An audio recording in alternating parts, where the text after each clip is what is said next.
अस्सलाम वालेकुम। Hello and good day friends. आज का जो हमारा प्रोजेक्ट है इसके लिए हमें चाहिए होगी एक 3 फेज़ मोटर। इसके साथ चूँकि हमारे पास कंडक्टर जो हैं वो 48 वोल्ट के हैं, तो एक 48 वोल्ट का ट्रांसफार्मर, 48 वोल्ट के 2 मैग्नेटिक कंडक्टर और एक जो है हमें चाहिए होगी overload thermal overload motor protection. ये आपका ऑन ऑफ स्विच का काम भी करेगा। इसके साथ एक एनसी स्विच बटन चाहिए इसको कट ऑफ करने के लिए, और 2 एनओ बटन चाहिए इसको रिवर्स फारवर्ड चलाने के लिए। अभी दोस्तों हमारे पास मसला ये है कि मेरे पास 2 नए कंडक्टर हैं। एक की कॉइल जो है वो 48 वोल्ट है और दूसरे की कॉइल जो है वो 240 वोल्ट है। तो ये मैं आपको दिखा देता हूँ, इनमें फ़र्क है। तो इसका मैं आपको तरीका बताऊँगा कि अगर आपके पास एक जैसे कंडक्टर हैं तो अगर आप उनको कैसे एक दूसरे की जगह इस्तेमाल कर सकते हैं। यहाँ पे ये देखें, ये हमारे पास ये कंडक्टर जो है ये 48 वोल्ट का है, ये बिल्कुल नया है, और दूसरा भी बिल्कुल नया है लेकिन ये 240 वोल्ट का है। ये आप देखें। तो इसको हमने क्या करना है, यहाँ से हमारे पास एक पुराना कंडक्टर है जो कि वैसे तो ख़राब है लेकिन उसमें कॉइल है 48 वोल्ट की, वो निकाल के हम उसमें लगा देंगे तो हमारा वो कंडक्टर जो है वो इस्तेमाल के काबिल हो जाएगा। दोनों हमारे 48 वोल्ट पे ऑपरेट होंगे। ट्रांसफार्मर लगाने का बेसिकली फ़ायदा ये होता है कि कंट्रोल, अगर आपका मोटर से कहीं बाहर आपने बटन वगैरह लगाए हुए हैं तो उससे किसी किस्म का काम करने वाले को शॉक वगैरह लगने का ख़तरा नहीं होता। ये देखें, ये एक कॉइल हमारे पास जो है वो 48 वोल्ट की आ गई और दूसरी आ गई 240 वोल्ट की। तो अभी हमारे दोनों नए कंडक्टर में 48 वोल्ट की कॉइल लगा के हम इनको जोड़ के तो आगे हम इंशाल्लाह इसका सर्किट बनाते हैं। और इसको जोड़ते हुए आपने इस बात का ख्याल रखना है कि ये ऊपर वाली साइड पे 2 पिन निकली होती हैं जो ये कॉइल में पुश होती हैं, जो ऊपर आपके A1 और A2 कंडक्ट बनते हैं, वो जोड़ें आप। उसके बाद इसको आप इस्तेमाल कर सकते हैं।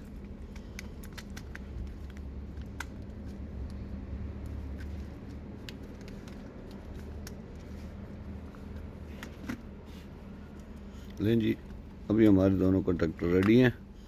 अभी हम इसके साथ लगाएंगे इसको। ये जो हमारे पास थर्मल ओवरलोड है, एक जो है हमारे पास 4 एम्पेयर तक है और दूसरा जो है वो 26-27 एम्पेयर तक है। ये वेरिएबल होते हैं, इसमें थोड़े बहुत आप इसको कम या ज़्यादा कर सकते हैं। ये 2.4 से 3.2 तक, चूँकि हमारी मोटर छोटी है तो इसके साथ ही हमारा 3.2 एम्पेयर का जो है वो बहुत है। ये दूसरा जो है ये 23 एम्पेयर तक है, ये बड़ी मोटरों के लिए इस्तेमाल होता है।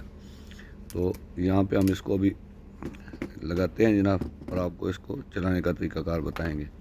सबसे पहले आपने ये करना है कि आपकी जो मेन लाइन आ रही है उसको आपने ले आना है इसमें अपने ओवरलोड में। वहाँ से आपकी जो 3 वायर निकलेंगी वो आपने एक कंडक्टर में लगानी है।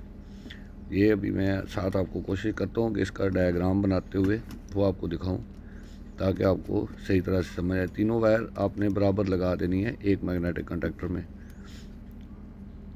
इस तरह से। यहाँ से अभी यहाँ पे आपने ये करना है कि पहले कंडक्टर पे आप जो आपकी पहला फेज़ है उसको L1 पे लगाना है, दूसरे कंडक्टर पे लगाना है L2 पे, और तीसरी वायर जो है वो बराबर दोनों में एक जैसी लगा दें। उसको लगाने के बाद आपका ये रिवर्स के कनेक्शन आ जाएंगे। एक कंडक्टर से मोटर एक साइड पे चलेगी, दूसरा कंडक्टर दबाने से दूसरी साइड पे चलेगी।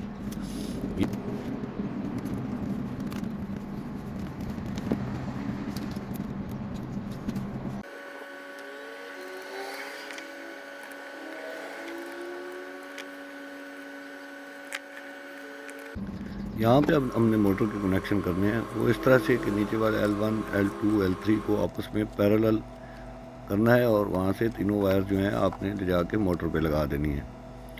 इसके बाद ये हमारा मोटर का रिवर्स फॉरवर्ड सर्किट रेडी हो चुका है। इसको मैं आपको चला के दिखाता हूँ।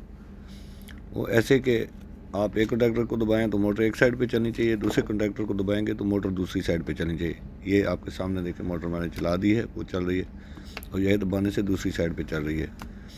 ये आपका हो गया कंप्लीट। अभी हम इसके बाद इसके जाएंगे कंट्रोल वोल्टेज बनाने के लिए। इसको कंट्रोल हमने किस तरह करना है, उसके लिए आपने करना ये है कि आपने सबसे पहले जो ट्रांसफार्मर से एक आप 0 वोल्ट कर लें, एक वो ब्लैक कलर में कर लें। वो आपने एक कंडक्टर के उसमें लगानी है एनसी में, और वहाँ से आउट करके दूसरी साइड से आपने दूसरे कंडक्टर के A1 में लगा देनी है। इसी तरह जो दूसरे कंडक्टर की एनसी में लगा के वहाँ से आउट करके तो आपने उसको A1 में लगा देना है। ये कनेक्शन का फ़ायदा आपको ये होगा कि अगर आपकी एक साइड का कंडक्टर चल रहा है तो आप दूसरी साइड का बटन पुश करेंगे भी तो वो आपका ऑन नहीं होगा। उसके बाद आपने 48 वोल्ट की जो दूसरी वायर है वो आपने सीधी लेकर आनी है एनसी बटन पे। एनसी बटन की एक साइड से लगा के दूसरी साइड से उसको आपने सीधा दोनों कंडक्टर के जो हैं उनके एनओ पे पैरेलल लगा देना है और फिर दोनों कंडक्टर के आउटसाइड वाले एनओ से निकाल के तो आपने उनको A2 पे लगा देना है। तो उसके बाद यहाँ से आपने ये वायर लेके जानी है NO बटन पे, दोनों पे पैरेलल लगानी है।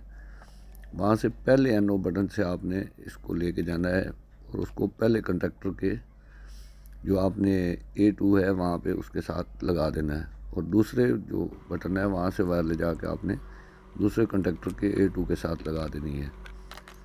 तो ये आपका जो है कंट्रोल सर्किट कंप्लीट हो जाएगा। एक बटन दबाने से आपकी एक साइड पे मोटर चलेगी, फिर उसको बंद करके जब आप दोबारा दूसरी साइड का बटन दबाएंगे तो मोटर दूसरी साइड पे चली होगी।